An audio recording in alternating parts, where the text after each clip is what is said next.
Okay, we have a cicada killer bee problem in our yard. Everywhere. Also called as wasps. Also called sand digging wasps, I think they're called. So wherever you see a fork, that's where we had a bee mound. Everything white out there are all forks.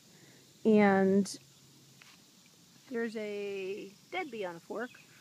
And they continue to go around the yard. So what the cicada killer bee does is or digger wasp.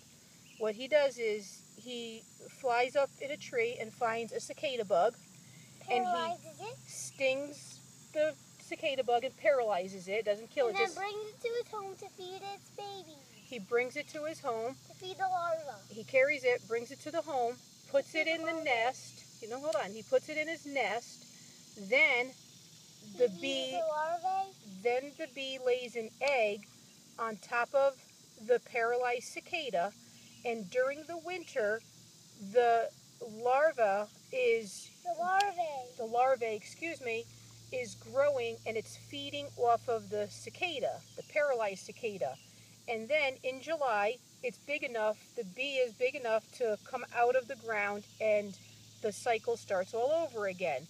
So we read up on them, and we found that a way to get rid of them was to mark the holes with the forks and put some ammonia in the holes, about 2 to 3 cups, and that truly is about how much it took to fill some of those holes.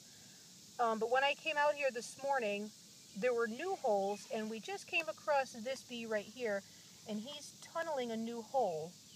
But it's kind of cool if you can see his little trail that he's making. He or she, I'm not really sure, it's probably a she, is pulling all the sand out to make the new tunnel. But this may be the last time that this wasp sees the lights of day, because tonight I'm going to come back with more ammonia, and I will certainly be hitting this one.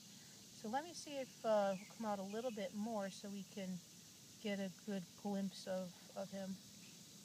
Here he comes. Pulling out all the dirt.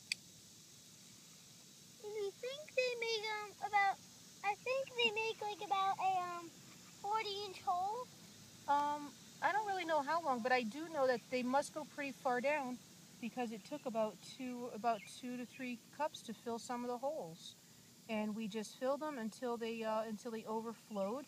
And some of the holes, the bees tried to come out, but they died toward the top of the hole.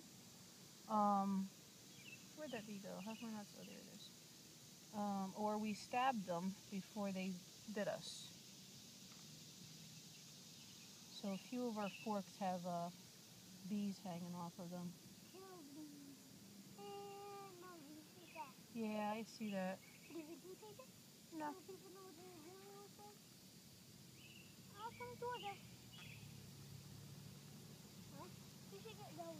Alright, we're going to go. Bye, and that's the story of our cicada killer bee problem, and hopefully it'll be gone. By the way, they've only been here for about 3 years, and they have certainly taken over the yard this year. So we try to... Patrick and Jaden, bye. We try to not kill them, but at this point our lawn is looking pretty bad, and we had no other choice. This is Patrick. Hello. And Jadine signing off.